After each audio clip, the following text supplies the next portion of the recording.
Good morning students. आज का हमारा टॉपिक है कांग्रेस प्रणाली चुनौतियां और पुनर्स्थापना चैप्टर से लिया गया है और है कांग्रेस में विभाजन। जैसे कल के वीडियो में हमने पढ़ा चौथे आम चुनाव के बारे में, जिसमें कांग्रेस पार्टी जो 3 आम चुनाव में बहुत ही बड़ी पार्टी थी उसकी ताकत कुछ कम हुई। काफ़ी सारे राज्यों में यानी कि 9 राज्यों में ऐसी सरकार बनी जहाँ पे कांग्रेस पार्टी या तो गठबंधन में थी या फिर कोई और सरकार थी। तो चौथे आम चुनाव में जो उसका कांग्रेस पार्टी को जो चुनौतियों का सामना करना पड़ा वो भी हमने पढ़ा कर। तो आज हम आगे पढ़ते हैं कि कांग्रेस पार्टी में विभाजन हुआ तो कैसे हुआ। आपने देखा कि चौथे आम चुनाव में कांग्रेस पार्टी लोकसभा में उतनी सीटें नहीं जीत पाई थी जितनी उसने पहले 3 आम चुनाव में जीती थी। हालांकि लोकसभा में कांग्रेस की ही सरकार बनी थी, 283 सीटें कांग्रेस को मिली थी, जबकि तीसरे आम चुनाव में 361 सीटों के साथ कांग्रेस आई थी। लेकिन वही कांग्रेस चौथे आम चुनाव में 283 सीटें उसे मिली। लोकसभा में तो उसने अपनी सरकार बना ली और इसे एक बहुत बड़े राजनीतिक भूकंप की संज्ञा भी दी गई थी, जो हमने कल वाले वीडियो में मैंने आपको बताया था। क्योंकि इतने ऐसा किसी ने सोचा नहीं था कि कांग्रेस पार्टी को इतने राज्यों में इतनी कम सीटें मिलेंगी। तो उस दौरान फिर राज्यों में जो सरकारें बनी वो या तो गठबंधन की सरकारें बनी, अर्थात मजबूत सरकारें नहीं बनी। अगर हम उदाहरण उनकी जो विचारधारा थी, जो गठबंधन बनाया अलग अलग दलों ने, वो विचारधारा भी सेम नहीं थी, एक जैसी विचारधारा के दल नहीं थे। वो तो जस्ट कांग्रेस को हराने के लिए अपना एक गठबंधन उन्होंने बना लिया था, कांग्रेस को सत्ता से बाहर करने के लिए। जैसे कि बिहार में एसएसपी और पीएसपी दोनों ही एक दूसरे की विरोधी पार्टी थी, लेकिन उन्होंने एक संयुक्त विधायक दल बनाया और बिहार में सरकार बना ली। ऐसे ही पंजाब में पॉपुलर यूनाइटेड फ्रंट की सरकार बनी।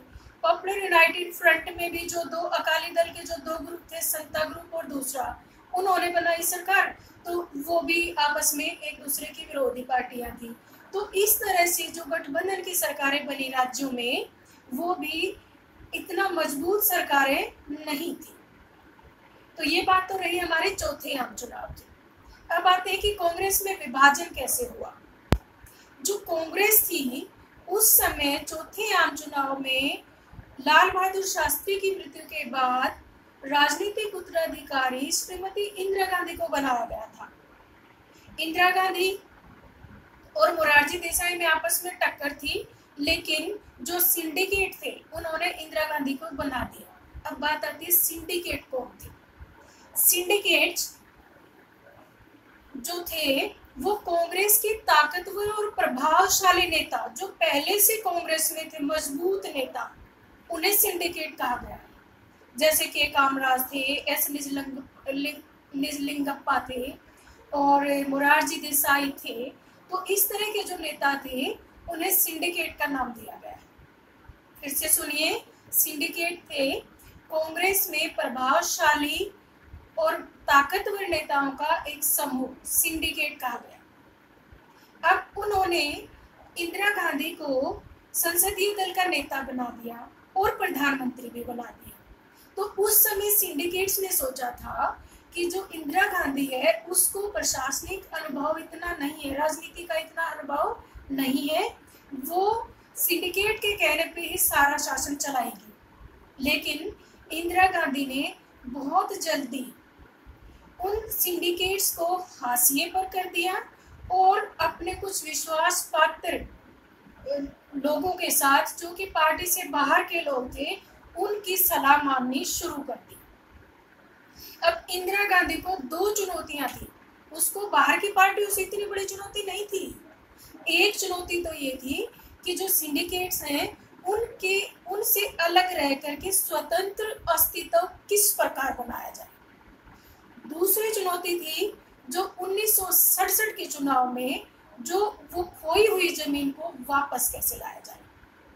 तो इंदिरा गांधी ने इस सत्ता के संघर्ष को ऐसी रणनीति बनाई कि बड़ी आराम से विचारधारात्मक संघर्ष में इसे बदल दिया। तो अब इंदिरा गांधी ने क्या किया, इसमें उन्होंने जो वामपंथी लोगों की जो विचारधारा थी कि गरीब लोगों को ज़्यादा से ज़्यादा महत्व देना है, क्योंकि कांग्रेस की पार्टी के ऊपर ये ठप्पा लगता रहा है कि वो अमीरों की पार्टी है, तो उसमें इंदिरा गांधी ने अपनी विचारधारा में कुछ परिवर्तन किया और वामपंथी जिस प्रकार की विचारधारा रखते हैं उस प्रकार की विचारधारा को उसने अपनाना शुरू कर दिया। फिर और उसके साथ साथ उन्होंने मई 1967 में 10 सूत्री कार्यक्रम दिया। 10 सूत्री कार्यक्रम की मुख्य बातें क्या थी कि बैंकों पर सामाजिक नियंत्रण हो, आम जो बीमे का राष्ट्रीयकरण हो, और उसमें था कि खाद्यान्न का सरकारी नियंत्रण हो, और शहरी संपदा और आय का परिसीमन हो, भूमि सुधार हो, ग्रामीण गरीबों को आवासीय भूखंड दिए जाएं, और उसके साथ साथ उन्होंने कहा कि प्रीवी पर्स की समाप्ति भी की जाए। तो इस तरह से ऐसे लोक लुभावने उन्होंने कार्यक्रम बनाया जिससे कि गरीब जनता, महिलाएं, बेरोजगार और छोटे उद्योगपति वो सब इनकी नीतियों के प्रति आकर्षित हुए। प्रीवी पर्स के बारे में बाद में बताऊंगी मैं आपको प्रीवी पर्स क्या होता है। तो इस तरह से मई 1967 में इंदिरा गांधी ने एक घोषणा पत्र जारी किया जिसमें उसने 10 सूत्री कार्यक्रम का प्रस्ताव रख दिया कि ये हम कार्य गरीब जनता के लिए लेकर के आएंगे। तो इस तरह से धीरे धीरे इंदिरा गांधी की जनता के मन में इंदिरा गांधी की छवि अच्छी होने लगी। जो कांग्रेस पार्टी पहले अमीरों की पार्टी मानी जाती थी, अब गरीबों के मन में भी वो अपनी जगह बनाने लगी। तो इस तरह से फिर क्या हुआ, ये घोषणाएं तो इंदिरा गांधी ने कर दी, लेकिन जो प्रीवी पर्स की घोषणा थी और बैंकों के राष्ट्रीयकरण वाली घोषणा थी, उसका जो मोरारजी देसाई थे वो उस समय इंदिरा गांधी की सरकार में उप प्रधानमंत्री भी थे और वित्त मंत्री भी थे। उन्होंने प्रीवी पर्स की समाप्ति को नैतिकता के खिलाफ बताया। उन्होंने कहा कि ये तो वादा खिलाफी हो जाएगी। तो पहले यही सुन लो प्रीवी पर्स क्या होता है। प्रीवी पर्स बच्चों, जब हमारा देश आजाद हुआ तो जो अलग अलग रजवाड़े थे उनको भारत में मिलाया गया, और जो राजा लोग थे वो उनके पास अब रेवेन्यू कहाँ से आएगा, तो उनको ये दिया गया कि जितना जिसका विस्तार है राज्य का उसकी एवज में उन्हें मुआवजा दिया जाता था हर साल। तो अब इंदिरा गांधी कह रही है कि ये मुआवजा तो समानता के अधिकार के खिलाफ है, उनको बैठे बैठाए किस लिए मुआवजा देना, ये जो लैंड थी ये तो उन्होंने ऐसे ही हथियार रखी थी। तो इस तरह से ये था प्रीवी पर्स, राजाओं महाराजाओं को दी जाने वाली आर्थिक राशि मदद। अंडरस्टैंड क्या था प्रीवी पर्स। तो इस प्रीवी पर्स को समाप्त करने की, बैंकों का राष्ट्रीयकरण करने की मोरारजी देसाई ने आलोचना की, वो बिल्कुल भी इसके पक्ष में नहीं थे, जबकि गरीब जनता में इस बात ने बहुत ज़्यादा काम किया और वो इंदिरा गांधी के पक्ष में उनकी जो जनाधार था वो जाने लगा। तो मनमुटाव शुरू हो गया इंदिरा कांग्रेस के अंदर। जो इंदिरा गांधी की जो नीतियां थी, कार्यक्रम थे, जो सिंडिकेट को नहीं पसंद आ रहे थे, ये बाद में कांग्रेस पार्टी का फूट का कारण भी बने। और दूसरी बात, उसी दौरान राष्ट्रपति पद का चुनाव होना था 1969, राष्ट्रपति का चुनाव 1969 में। डॉक्टर जाकिर हुसैन जो उस समय राष्ट्रपति थे उनकी डेथ हो गई, और नीलम संजीव रेड्डी जो उस समय के लोकसभा अध्यक्ष थे, कांग्रेस पार्टी ने उन्हें चुनाव लड़ने के लिए कांग्रेस के उम्मीदवार के रूप में खड़ा कर दिया। दूसरी तरफ इंदिरा गांधी, नीलम संजीव रेड्डी के साथ इंदिरा गांधी की अनबन थी। इंदिरा गांधी जी नहीं चाह रहे थे कि नीलम संजीव रेड्डी राष्ट्रपति बने, तो इंदिरा गांधी ने वीवी गिरी को चुनाव लड़ने के लिए कहा। वीवी गिरी उस समय के जाकिर हुसैन के टाइम में तो उपराष्ट्रपति थे, और जाकिर हुसैन की डेथ के बाद वो इनकम्बेंट राष्ट्रपति थे, यानी कार्यवाहक राष्ट्रपति थे वीवी गिरी जी उस समय, और कई राज्यों के राज्यपाल भी रह चुके थे, और सिलोन में श्रीलंका में राजदूत का कार्य भी वो कर चुके थे। तो स्वतंत्र उम्मीदवार के रूप में वीवी गिरी को राष्ट्रपति चुनाव के लिए इंदिरा गांधी के सपोर्ट से खड़ा कर दिया गया। तो बात क्या हुई फिर, जो उस समय कांग्रेस के अध्यक्ष थे एस निजलिंगप्पा, यहाँ मैंने लिखा हुआ भी है कहीं पे, एस निजलिंगप्पा, जो उस समय के कांग्रेस पार्टी के अध्यक्ष थे, उन्होंने व्हिप जारी किया। व्हिप मत होता है कि पार्टी की तरफ से दिया गया ऑर्डर। उन्होंने व्हिप जारी किया कि अगर कोई पार्टी का उम्मीदवार अगर पार्टी के खिलाफ मतदान करता है, नीलम संजीव रेड्डी को मतदान नहीं करता है, तो उसे पार्टी से निष्कासित कर दिया जाएगा। लेकिन इंदिरा गांधी ने कहा कि आप अपनी अंतरात्मा की आवाज सुने और जिसे आप चाहते हैं उसे वोट दें। तो खींचतान हो गई। इंदिरा गांधी संसदीय दल की नेता थी, प्रधानमंत्री थी, और कांग्रेस के जो अध्यक्ष थे वो एस निजलिंगप्पा थे। तो दोनों के बीच में काफी सारी दरार आ गई। तो जब राष्ट्रपति के चुनाव हुए तो इंदिरा गांधी और जो कांग्रेस में उनके सपोर्टर थे और जो बाकी दलों के भी थे उसके सपोर्टर, उन्होंने वीवी गिरी को राष्ट्रपति बना दिया। नीलम संजीव रेड्डी हार गई, जो कि कांग्रेस की तरफ से उम्मीदवार खड़े हुए थे, और जो स्वतंत्र उम्मीदवार थे वीवी गिरी, वो चुनाव जीत गए। तो फिर क्या हुआ, एस निजलिंगप्पा जो कि उस समय पार्टी के अध्यक्ष थे, उन्होंने इंदिरा गांधी को और उसके सपोर्टर को पार्टी से निकाल दिया, पार्टी से निष्कासित कर दिया। तो बहुमत खो दिया इंदिरा गांधी ने। लेकिन इंदिरा गांधी ने उसी समय डीएमके और सीपीआई का सपोर्ट मिल गया।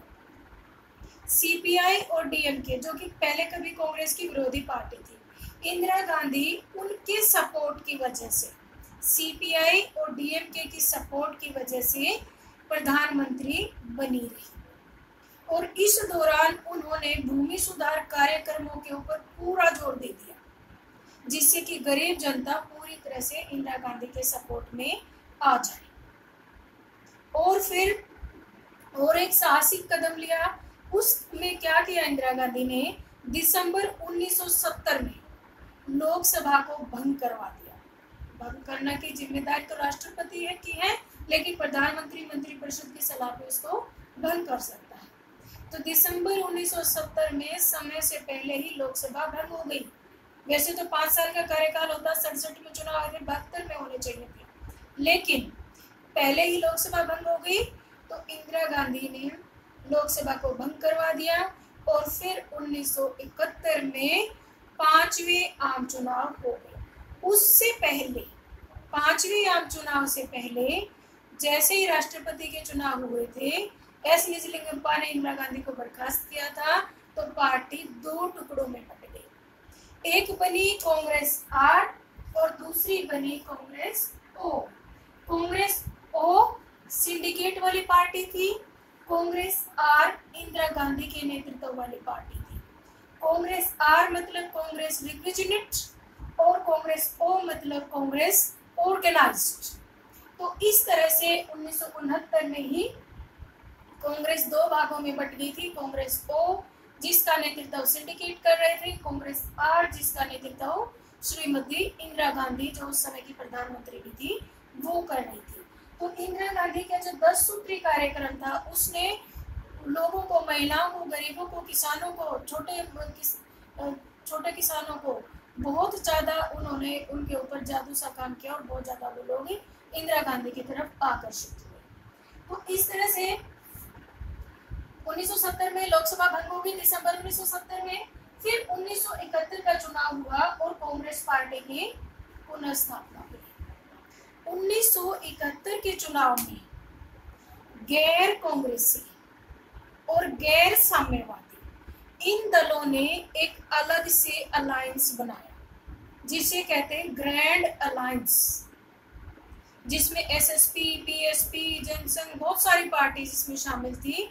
उन्होंने अपना एक अलग सा संघ अलायंस बना लिया जिसे कहा जाता ग्रैंड अलायंस। यहाँ पे लिखा भी हुआ है कहीं पर। तो ग्रैंड अलायंस उन्होंने बनाया, गैर कांग्रेसी और गैर साम्यवादी पार्टियों ने ग्रैंड अलायंस बनाया। उनका मेन मकसद था इंदिरा गांधी को हराना, कांग्रेस को हराना। और जो दूसरी कांग्रेस थी, कांग्रेस ऑर्गेनाइज्ड, उन्होंने अपना अलग चुनाव लड़ा। और जो सीपीआई थी, कम्युनिस्ट पार्टी ऑफ इंडिया, और कांग्रेस आर, इंदिरा गांधी वाली कांग्रेस, नई कांग्रेस, उन्होंने अलग से चुनाव लड़ा। इंदिरा गांधी ने चुनाव 10 सूत्री कार्यक्रम के आधार पर लड़ा। इंदिरा गांधी का इसमें नारा था गरीबी हटाओ। बहुत ही फेमस नारा दिया इंदिरा गांधी ने इस दौरान, गरीबी हटाओ। ये बात है 5वें आम चुनाव 1971 में इंदिरा गांधी ने गरीबी हटाओ का नारा दिया। और इंदिरा गांधी का कहना था कि हमारा नारा है गरीबी हटाओ, और जो दूसरे हमारे विरोधी पक्ष है उनका नारा है इंदिरा हटाओ। और अब जनता को देखना है कि उन्होंने क्या करना है, किसे वोट देनी है, गरीबी हटानी है या इंदिरा को हटाना है। तो इस तरह से इंदिरा गांधी का जो चुनाव प्रचार था वो भी बहुत एकदम से दमदार था, और जिसने गरीब जनता को बहुत ज्यादा आकर्षित किया था। अब क्या हुआ, इसमें खास बात यही थी इस चुनाव में कि इंदिरा गांधी के पास एजेंडा था। वो 10 सूत्री कार्यक्रम लेकर चल रही थी, वो गरीबी हटाओ का नारा लेकर के चल रही थी, जबकि विपक्षी दलों के पास कोई एजेंडा नहीं था जिससे कि जनता उनके प्रति आकर्षित हो जाए। वो जस्ट इंदिरा गांधी की बुराई करते थे जब भी जनसभाओं में जाते थे। तो इस तरह से 1971 में चुनाव हो गए, और चुनाव में जो परिणाम निकले वो बिल्कुल ही कांग्रेस को मजबूत करने वाले थे, कांग्रेस की पुनर्स्थापना करने वाले थे। इसमें सीपीआई और कांग्रेस ने, कांग्रेस आर, इंदिरा गांधी कांग्रेस की बात कर रही हूँ मैं यहाँ पर, सीपीआई और कांग्रेस आर ने मिलकर के चुनाव लड़ा, और जिसमें अकेली इंदिरा गांधी कांग्रेस को 352 सीटें मिली और सीपीआई को 23 सीटें मिली। दोनों की मिलाकर के 375 सीटें बन गई। और इस तरह से इसमें 5वें आम चुनाव में कांग्रेस पार्टी का दोबारा से उद्भव हुआ, दोबारा से स्थापना हुई। जो खोई हुई जमीन इंदिरा गांधी ने वापस पा ली, जो कि चौथे आम चुनाव में काफी सीटें उसको नहीं मिली थी। 5वें आम चुनाव में इंदिरा गांधी ने उसी कांग्रेस को फिर से स्थापित कर दिया, और अब इंदिरा गांधी ने बताया कि ये असली कांग्रेस है। अंडरस्टैंड? 5वें आम चुनाव तक आपको समझ में आ गया? तो बात आती है कि नई कांग्रेस कैसी थी और पुरानी, क्या पुराने वाली कांग्रेस ही फिर से स्थापित हो गई थी? तो बच्चों, पुरानी कांग्रेस तो स्थापित नहीं हो पाई। पुरानी कांग्रेस और नई कांग्रेस में तो काफी फर्क है, लेकिन कांग्रेस मजबूत पहले जितनी हो गई थी। फर्क क्या था? पुरानी कांग्रेस में तो विभिन्न विचारधाराओं को एक साथ रखने की उसमें साहस था, रखती थी, लेकिन जो नई कांग्रेस थी ये अपनी एक अलग विचारधारा के आधार पर बनी थी। इसमें एक नेता का नेतृत्व था, एक लोकप्रिय नेता का नेतृत्व था नई कांग्रेस में, भिन्न भिन्न विचारधाराओं का नेतृत्व इसमें नहीं था। और जो सांगठनिक ढांचा है जो पहले वाली कांग्रेस का काफी मजबूत था, अब जो नई कांग्रेस बनी उसका सांगठनिक ढांचा भी उतना मजबूत नहीं था। तो इस तरह से कांग्रेस ने अपने खोई हुई प्रतिष्ठा 5वें आम चुनाव में वापस पा ली। 5वें आम चुनाव की जो बहुत महत्वपूर्ण बात थी उसमें ये थी कि गरीबी हटाओ का नारा दिया गया, 10 सूत्री कार्यक्रम लागू किया गया, और प्रीवी पर्स की समाप्ति की, बैंकों के राष्ट्रीयकरण की, ग्रामीण जनता को भूखंड देने की, भूमि सुधार कार्यक्रम बनाने की, और शहरी आय का परिसीमन करने की, ये सारी बातों के उसमें घोषणा पत्र में की गई। और काफी हद तक इंदिरा गांधी ने अपने जो 1971 से 1976 तक का जो कार्यकाल था उसमें पूरा करने की भी कोशिश की। फिर उसके बाद और एक महत्वपूर्ण घटना घटी दिसंबर 1971 में। उस समय पाकिस्तान ने भारत पर आक्रमण कर दिया, और मुद्दा क्या था? बांग्लादेश का निर्माण। एक्चुअली जो बांग्लादेश में मुजीबुर रहमान की पार्टी थी अवामी लीग, उसे जो पश्चिमी पाकिस्तान है वो उसे मान्यता नहीं दे रहा था, और उनके ऊपर जो अपनी भाषा भी, उर्दू भाषा भी थोप रहा था, जबकि उनके बाद वो बंगाली भाषा को प्रेफर करते थे। तो इस तरह से पूर्वी पाकिस्तान और पश्चिमी पाकिस्तान में आपस में दंगे हो गए। इंदिरा गांधी ने, भारत बीच में पड़ता है तो भारत को तो उसमें इंटरफेयर करना ही था, तो भारत के इस दौरान इंदिरा गांधी ने इतना मजबूती से पाकिस्तान का मुकाबला किया कि पूरे संसार में, पूरे अंतर्राष्ट्रीय स्तर पर भारत की छवि को बहुत ही मजबूती मिली। तो जनता के मन में भी इंदिरा गांधी की नीतियों के प्रति काफी आदर और सम्मान का भाव जागा। तो इस तरह से इंदिरा गांधी दोबारा से कांग्रेस को राज्यों में भी लेकर के आई। और 1974 में परमाणु परीक्षण किए गए, वो भी इंदिरा गांधी के अपने पहल की। इंदिरा गांधी ने इस तरह के परीक्षण करने की, सेना को मजबूत किया। तो इस तरह से धीरे धीरे इंदिरा गांधी दोबारा से कांग्रेस को उसी स्थिति में ले आई। अंडरस्टैंड? तो ये था हमारा 5वां आम चुनाव, कांग्रेस की पुनर्स्थापना, कि किस प्रकार इंदिरा गांधी ने अपनी नीतियों के द्वारा कांग्रेस को दोबारा से स्थापित किया। अब इस चैप्टर के बीच में कुछ 2 क्वेश्चन और बनते हैं बच्चों। एक तो इसमें आता है गठबंधन की बात, जो मैंने आपको स्टार्टिंग में भी बताई थी कि जब चौथा आम चुनाव हुआ तो उसमें गठबंधन का दौर शुरू हो गया था, खासकर राज्यों में। और गठबंधन क्या होता है? 2 या 2 से अधिक पार्टियों से मिलकर बनाई गई सरकार को गठबंधन सरकार कहते हैं। इनको वो एक ऐसा करते हैं कि वो एक साझा कार्यक्रम बनाएंगे और उसी के ऊपर चलेंगे। लेकिन कई बार क्या होता है, जब वो साझा कार्यक्रम पे उनकी विचारधाराएं टकराती हैं तो गठबंधन की सरकारें कई बार टूट भी जाती हैं। फॉर एग्जाम्पल, जैसे हमारे हरियाणा में भी अभी गठबंधन की सरकार है, बीजेपी और जेजेपी, दोनों दलों का गठबंधन है और बढ़िया सरकार चल रही है। ऐसे ही रिसेंटली महाराष्ट्र में भी अभी गठबंधन की सरकार चल रही है, और भी बहुत सारे ऐसे राज्य हैं जहाँ पर गठबंधन की सरकारें चल रही हैं। अब एक और बात आई थी हमारी चैप्टर में, दल बदल। दल बदल के बारे में भी मैं आपको बताती हूँ। देखिए, दल बदल क्या होता है? जब कोई उम्मीदवार किसी एक पार्टी से चुनाव चिन्ह पर चुनाव लड़ता है और अपने निजी स्वार्थों के कारण वो उस पार्टी को छोड़कर दूसरी पार्टी में चला जाता है, तो उसे कहते हैं दल बदल। अंडरस्टैंड? अगर कोई जिस पार्टी से चुनाव लड़ा है उसको छोड़ के दूसरी में चला जाए तो उसे कहते हैं दल बदल। दल बदल के लिए एक मुहावरा बड़ा फेमस है, आया राम गया राम। एक्चुअली ये मुहावरा हरियाणा से ही शुरू हुआ था। 1967 के चुनाव में एक हमारे मंत्री थे, उम्मीदवार थे हरियाणा में, गयालाल। उन्होंने 15 दिन में 3 बार पार्टी बदली। पहले कांग्रेस में थे, फिर यूनाइटेड फ्रंट में चले गए, फिर कांग्रेस में चले गए, फिर यूनाइटेड फ्रंट में चले गए, फिर कांग्रेस में चले गए। तो उस समय जो राव वरिंदर सिंह थे उन्होंने इसे कहा कि आया राम गया राम। वैसे प्रेस कॉन्फ्रेंस में बात चल गई तो वो उस दिन से इसके ऊपर बहुत सारे कार्टून भी बने और ये आया राम गया राम के नाम से, जो दल बदल वाला जो बात है वो आया राम गया राम के नाम से फेमस हो गई। हरियाणा से संबंधित है ये, आया राम गया राम दल बदल से संबंधित है। अंडरस्टैंड? तो अब बात आती है कि दल बदल का राजनीति पर क्या प्रभाव पड़ता है। दल बदल का, इसमें मैंने कुछ पॉइंट लिखे हैं। पहले मैं ये बता दूं आपको, दल बदल की ये एक बीमारी की तरह है, जहां भी मौका लगा वहीं पे उम्मीदवार चला जाता है, जिससे कि कमजोर हो जाती है सरकार। तो कमजोर होने की, और चलो पहले हम यही पढ़ लेते हैं कि उससे क्या क्या प्रभाव पड़ते हैं दल बदल के। पहला तो शासन में अस्थिरता। मान लो निजी स्वार्थ के लिए कोई, मान लो किसी उम्मीदवार को मंत्री पद नहीं मिला और अगर वो नाराज होकर के दल को बदल लेता है, दूसरे दल में चला जाता है और दूसरा दल उसको ये कहता है कि हमारे यहाँ आ जाओ, हम आपको मंत्री बना देंगे, तो क्या हुई? अस्थिर हो गया शासन। फिर तो सभी अपने लालच के लिए कभी कहीं चले जाएंगे, कभी कहीं चले जाएंगे। तो दल बदल से पहला इसका राजनीतिक प्रभाव क्या हुआ? शासन में अस्थिरता। दूसरा इसमें हुआ नैतिक मूल्यों में गिरावट।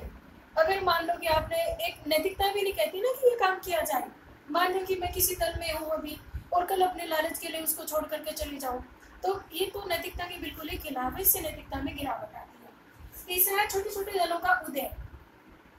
जब दल बदल की बात आती है तो छोटे छोटे क्षेत्रीय स्तर पर भी काफी सारे दलों का उदय हो जाता है। दुर्बल सरकारों का निर्माण होता है, क्योंकि पता नहीं कब कौन दल बदल करके चला जाएगा। मंत्रिमंडलों का अनावश्यक विस्तार होता है। जो जो दल उसमें मिलते हैं सरकार बनाने के लिए, वो सारे चाहते हैं कि हमारे भी मंत्री हो, हमारे भी मंत्री हो। लेकिन उसके बाद भी 1991 में कानून बनाना पड़ा, जिसमें कहा गया कि जो भी वहाँ पे, चाहे विधानसभा है के जो सदस्य हैं, उनका 15% ही मंत्री बन सकते हैं। लोकसभा है तो लोकसभा का 15% ही मंत्री बन सकते हैं। अंडरस्टैंड? तो मंत्रिमंडलों पर अनावश्यक विस्तार होता था, इस बीमारी को काफी हद तक कम किया गया है अभी। फिर जन कल्याण की उपेक्षा की जाती है, क्योंकि वो अपने ही जोड़ तोड़ में लगे रहते हैं, कुर्सी के लालच में लगे रहते हैं, जन कल्याण की बातें उपेक्षित हो जाती है। प्रधानमंत्री की शक्तियों का ह्रास होता है, प्रधानमंत्री मिला जुला है तो वो काम भी मिले जुले करेगा, तो उससे उसकी शक्तियों का भी ह्रास होता है, वो इतना मजबूती से काम नहीं कर पाता अगर वो पंगु सरकार चला रहा है तो। नौकरशाही के प्रभाव में वृद्धि, अगर मान लो मंत्रिमंडल मजबूत नहीं है तो नौकरशाही अपने आप ही प्रभावशाली बनेगी। फिर है प्रजातांत्रिक आस्था पर प्रहार, प्रजातांत्रिक आस्था पर भी प्रहार होता है। मान लो कि मैंने किसी एक दल के उम्मीदवार को मैंने वोट दिया और थोड़े दिन के बाद पता चलता है कि जिस दल को मैंने वोट दिया था वो तो उम्मीदवार ही दल बदल गया है, तो इससे प्रजातंत्र की आस्था भी खत्म होती है और विदेशों में भी प्रतिष्ठा में कमी होती है। जिस देश में आए दिन सरकारें बदलती रहती हैं वहाँ पर अंतर्राष्ट्रीय स्तर पर भी उसकी प्रतिष्ठा को काफ़ी नुकसान पहुँचता है। तो ये तो है बेटा दल बदल के प्रभाव। अब इसके लिए कुछ ना कुछ तो जुगाड़ किया गया होगा कि दल बदल को रोका जाए, तो दल बदल विरोधी कानून बनाया गया 1985 में। उस समय हमारे देश के प्रधानमंत्री थे राजीव गांधी जी। 1985 में संविधान में संशोधन किया गया, 52वां संशोधन। कौन सा संशोधन किया गया दल बदल के विरोधी? 1985 में 52वां संशोधन किया गया, जिसमें दल बदल पर रोक लगाई गई। इसमें कहा गया कि अगर कोई उम्मीदवार दल बदलता है तो उसकी सदस्यता रद्द कर दी जाएगी, उसे सदस्य ही नहीं माना जाएगा किसी भी सदन। और दूसरी बात इसमें थोड़ी सी ये छूट दी गई कि अगर किसी पार्टी के 1/3 लोग, 1/3 उम्मीदवार दल बदलते हैं तो उसे दल बदल नहीं माना जाएगा, उसे दल बदल नहीं माना जाएगा, उसे दूसरी पार्टी की फॉर्मेशन मानी जाएगी, उसे हम दल बदल नहीं करेंगे। और फिर दल बदल में फिर 1991 में और भी संशोधन किए गए, 91वां संशोधन किया गया और भी इसमें काफी सारी बातें की गई हैं। तो इस तरह से जो दल बदल है ये एक बहुत बुरी बीमारी ही कहेंगे हम तो, क्योंकि इससे राजनीतिक रूप से सरकार कमजोर पड़ती है। अंडरस्टैंड? आई होप आपको ये पूरा चैप्टर समझ में आ गया होगा। इसमें हमने 2 चुनाव के बारे में पढ़ा है, इसमें हमने कांग्रेस के पहले विघटन के बारे में पढ़ा कि क्या कारण थे जिसमें कि कांग्रेस पार्टी का विघटन हुआ, कम हुई उसकी ताकत, और क्या कारण थे जिससे कांग्रेस पार्टी दोबारा से स्थापित हुई। तो इसको बहुत अच्छे से आपने याद करना है।